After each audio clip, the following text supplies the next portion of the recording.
The Tale of the Talking Drum and the Silent Village. Long, long ago, when the rivers were still young and the tall Iroko trees stretched their arms towards the heavens, there was a village called Umudim. Umudim was unlike any other village in the land. The people there could not speak.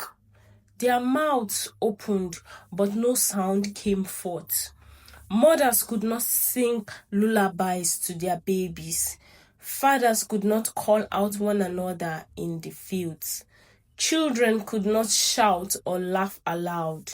The entire village lived in silence. But it was not always so. Many years before, Umudim had been full of life and laughter.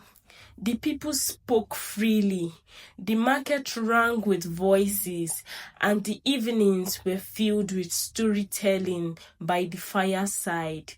But all of that changed when a certain chief rose to power. This chief was greedy, selfish, and hard of heart.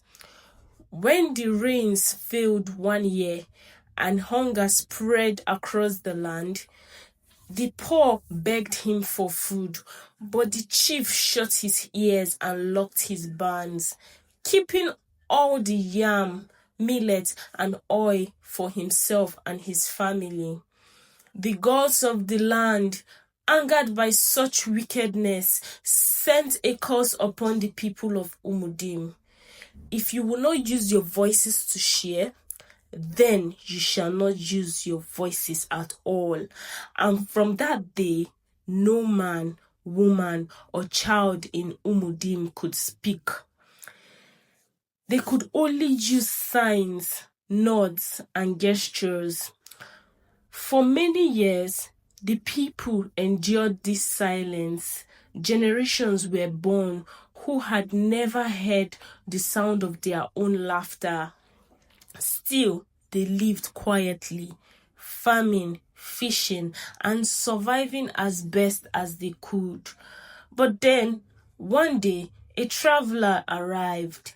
His name was Oba, a wandering drummer known across kingdoms, far and near. Oba carried with him a very special drum.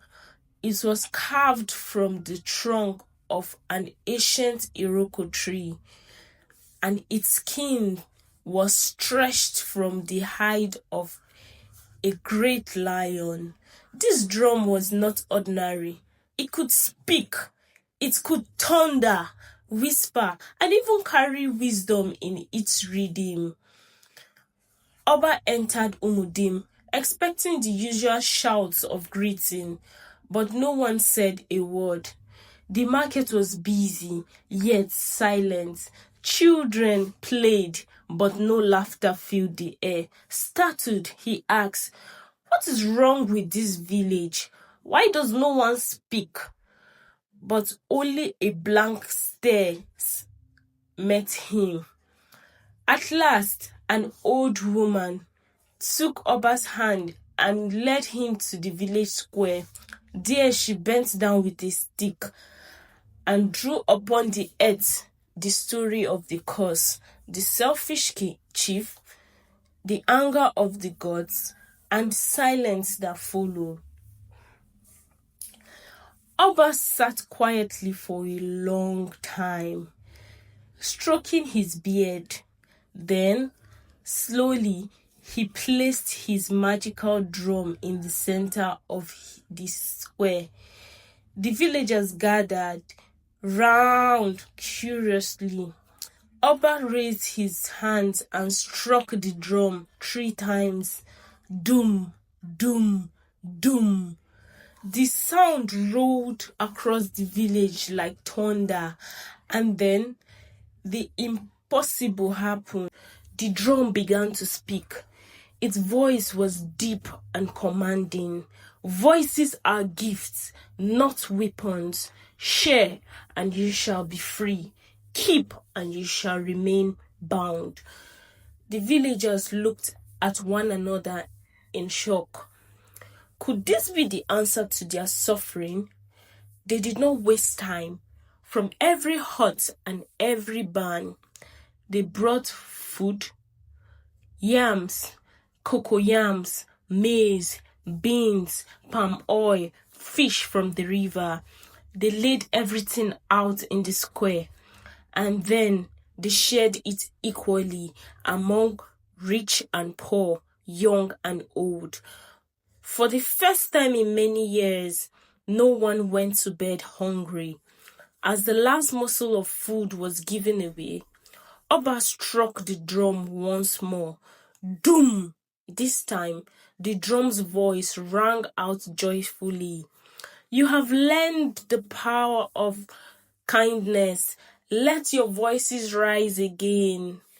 And with that, the people felt a warmth rush through their throats. A murmur grew into hum, the hum into a song, and then shouts, laughter, cries of joy filled the air. The curse was broken. The people of Umudim sang, danced, and wept with happiness. Children laughed for the very first time. Mothers sang lullabies to their babies again. Fathers called out to each other in the fields with strong, clear voice. As for Oba, he smiled, packed his things, and prepared to leave.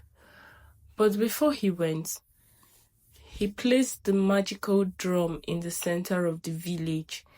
Keep this drum, he said, and let it remind you always that a voice without kindness is only noise, but a voice with kindness is music. And so it was. From that day on, Umudim became the loudest, happiest village in all the land, not because they spoke the most, but because they used their voices wisely with kindness and love. Moral lessons. Greed silences a community, but sharing gives it life. A gift is only valuable when it is used for the good of others. A voice without kindness is noise, but a voice with kindness is music. Thank you so much for listening to today's story. If you enjoyed it, please don't forget to like, share, and subscribe to the channel. Your support helps me bring more beautiful folktales your way, and it means the world to me. Also, remember to turn on the notification bell so you won't miss the next story. Let's keep growing this storytelling family together.